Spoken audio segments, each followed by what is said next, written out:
السلام عليكم ورحمة الله وبركاته. ازيكم يا شباب؟ والنهاردة ده الفيديو رقم اعتقد 6 7 أو 5 في ارتجالتك. انا خلاص دي المرة التانية لو مش هعد، فانا مش هعد خلاص المرة دي فعلا بشكل جدي، يعني المرة الجاية ان شاء الله. المهم، الفيديو النهارده خاص شويه، يعني سبيشال كده، عشان انا جبت كاميرا بسيطه وزي اكويبمنت، او يعني ضوء.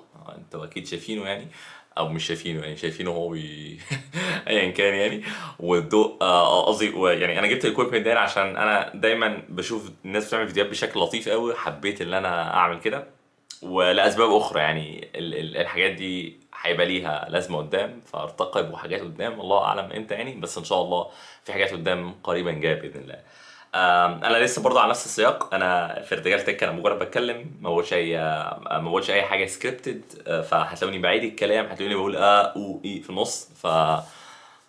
فبس خلي الناس، بس يعني لو في ناس عندها يعني اي مشاكل مع كده يا ريت تقولي برضه. حلو. المهم، انا فيديو النهارده حبيت اتكلم عن البيرن اوت وما هو البيرن اوت.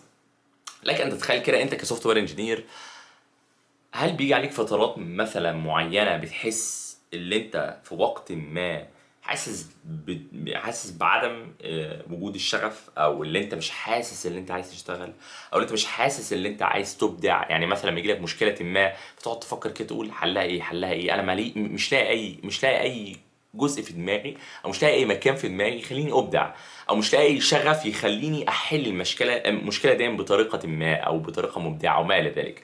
او حتى انا ستريسد، او انا يعني عندي توتر بشكل كبير لدرجه ان انا مش قادر اشتغل، مش عايز اشتغل. حلو. دي قد تكون بوادر البرن اوت، او ممكن تكون بيرن اوت. فخلينا نتكلم عن التعريف اللي انا متخيله، كل الكلام ده من وجهه نظري المتواضعه جدا. البرن اوت هو اللي انت يكون ما عندكش شغف، ما يكونش عندك القدره او الاحساس اللي انت عايز تشتغل، وكمان ما يكونش عندك القدره اللي انت تكون برودكتيف. ويعني مثلا لو جالك شغل ما، او لو مثلا المدير بتاعك قال لك انا عايزك تشتغل في تاسك ما او ايا كان، انت نفسك جواك بيكون مش عايز تعمل كده، مش عايز توصل لهذه هذه النتيجه اللي انت هتشتغل في الاخر. انا حصل لي البرن اوت ده اعتقد مرتين، ممكن مرتين ونص اقل او ما الى ذلك. والبرن اوت اسبابه كتيره، بس انا من رايي المتواضع الاسباب اللي انا واجهتها واللي انا متخيل الناس كتيره بتواجهها ممكن تتلخص في كام واحده. مثلا اول واحد زي ايه؟ اول واحد زي اللي انت ستريسد، انت عندك ضغط شغل. الضغط الشغل ده مش مجرد ضغط شغل، ضغط الشغل ده انت ضغط الشغل ده ممكن يكون ناتج من اكتر من جهه. جهه الشغل نفسها، اللي المدير بتاعك بيضغط عليك، اللي التيم بتاعك بيضغط عليك، اللي فيه مشاكل في السيستم وما الى ذلك. والضغط النفسي اللي انت بتخلقه لنفسك، بمعنى اللي انت ممكن يكون عايز تشتغل كتير جدا عشان تجيت بروموتد، عشان يحصل لك بروموشن، عشان تنتقل للمرحله الاعلى وتاخد فلوس اكتر مثلا. حلو. او اللي انت عايز تشتغل كتير جدا جدا جدا عشان تثبت نفسك، او اللي انت عايز تشتغل كتير جدا برضو عشان انت مش بس بتشتغل، لا انت بتشتغل شغلانه والتانيه والتالته عشان اسباب كتير، عايز تتجوز او عايز تجيب فلوس اكتر او ما الى ذلك. ففي الحقيقه كل الاسباب دي بتؤدي نوعا ما للبيرن اوت لو انت ما عرفتش تتحكم فيها بشكل منطقي. عشان انا ما بعرفش اتحكم فيها، انا بكلم نفسي في الفيديو، انا برتجل. فالفكره هنا ايه؟ الفكره هنا اللي انت لازم تكون واخد بالك اللي انت ليك قدره، القدره دي لو انت تعديتها القدره دي هتيجي عليك بشكل سلبي في صحتك، في وقتك مع اهلك، في وقتك في حياتك عامه. وفي الاغلب هتيجي عليك بشكل سلبي في الاسترس اللي هي بتخلقه ليك، في التوتر اللي هي بتخلقه ليك. والتوتر ده هيؤدي في الاخر للي انت هتوصل لمرحله من مراحل البيرن اوت. مش لازم توصل لها، حلو، مش لازم توصل لها بشكل كامل، عشان كمان مرحله من مراحل البيرن اوت اللي انت ممكن توصل كمان لنوع من انواع الاكتئاب، ده لو الموضوع زاد معاك بشكل كبير.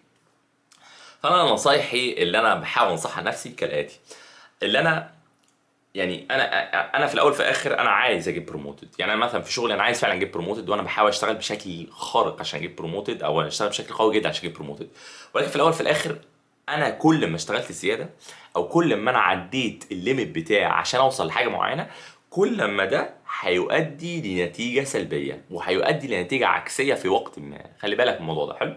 وكل ما انا حاولت اشتغل في وقت اكتر، مش بس هيدي نتيجه سلبيه على العائد اللي انا عايزه يوصل لي، بحيث مثلا ان انا يحصل لي بروموشن او ما الى ذلك، لا، هيؤدي الى نتيجه سلبيه من حيثيات اخرى، زي مثلا الوقت اللي انا بقضيه مع اهلي، الوقت اللي انا بقضيه مع ابني، مع مراتي، حياتي الشخصيه، صحتي وما الى ذلك.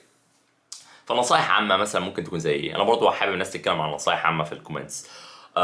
نصائح عامه ممكن مثلا تكون اللي انت تاخد بالك من صحتك، اللي انت تحدد وقت زمني، او تحاول على قدر الامكان اللي انت تكون عارف الوقت الزمني اللي انت ممكن تاخده في تاسكس معينه، اللي انت تحاول تنمي مهاراتك الشخصيه في اداره الوقت. انا الموضوع ده انا الصراحه فاشل فيه للاسف يعني، او مش فاشل، فاشل دي كلمه قويه، بس انا يعني مش قوي فيه، ما بعرفش اركز في اللي انا ادير وقتي بشكل كويس للاسف. فانا من وجهه نظري المتواضعه، اللي كل ما انت عرفت تدير وقتك بشكل احسن، كل ما انت عرفت تخصص وقت ما لحاجات معينه وتركز فيها بشكل كلي. انا الفتره اللي فاتت دي عملت موضوع اللي انا اركز، اللي انا فوكس على حاجات معينه، عشان انا كان في فيديو سابق كنت بتكلم فيه عن موضوع التركيز دون. وموضوع التركيز ده اللي انا بعمل يعني، اللي انا باخد الحاجه بركز فيها بشكل تام وبسيب الموبايل وبعمل ما الى ذلك، لا الموضوع ده جاب نتيجه فعلا كويسه جدا، عشان انا عايز اركز على حاجه معينه، بسيب كل اللي حواليا واركز فيها، بعمل لها تايم كده معين، ساعه معينه او ما الى ذلك، وبركز فيها بشكل تام، بركز فيها بشكل كامل. فدي نصايح عامه. وانا من رايي المتواضع، حاول تبعد بقدر الامكان عن الحاجات اللي ممكن تسبب لك برن اوت، حاول تبعد بقدر الامكان عن الحاجات اللي ممكن تسبب لك ستريس. لو التيم بتاعك، لو الشركه بتاعتك ستريسفول، فيها ضغط كبير، فيها يعني هي بيئه سامه ما تقدرش تعيش فيها مثلا كسوفت وير انجينير او ما الى ذلك، انا من رايي المتواضع ان انت تبدا تدور على شغلانه تانية. لو انت ما لقيتش شغلانه تانية، تحاول قدر الامكان ان انت تقلل الامباكت، تقلل التاثير بتاع البيئه دي حواليك. يعني مثلا تقول المانجر بتاعك هل ينفع اشتغل ريموت؟ مثلا تقول المانجر ايه، مثلا تحاول تاسكليت الموضوع، لو الموضوع ينفع يتعمل له اسكليت من غير ما يسبب مشاكل اخرى هتخليك توصل لمرحله البيرن اوت، فانت حاول تعملها على قدر الامكان. فبس ده باختصار شديد انا رايي عن البيرن اوت. والبيرن اوت حاجه حقيقيه ممكن تحصل لك كسوفت وير انجينير، ممكن تحصل لك اعتقد ممكن تحصل لاي حد في الدنيا، بس بالاخص السوفت وير انجينير، لاسباب كتيره علميه، زي مثلا ان احنا بنقعد 8 ساعات على الكمبيوتر بنقعد نشتغل. ومش بس احنا بنقعد وبنبذل مجهود ذهني جبار عشان نطلع البرودكتس اللي احنا كلنا بنتفرج عليها وبنشوفها، زي الحاجات اللي بتظهر على الكاميرا دي مثلا.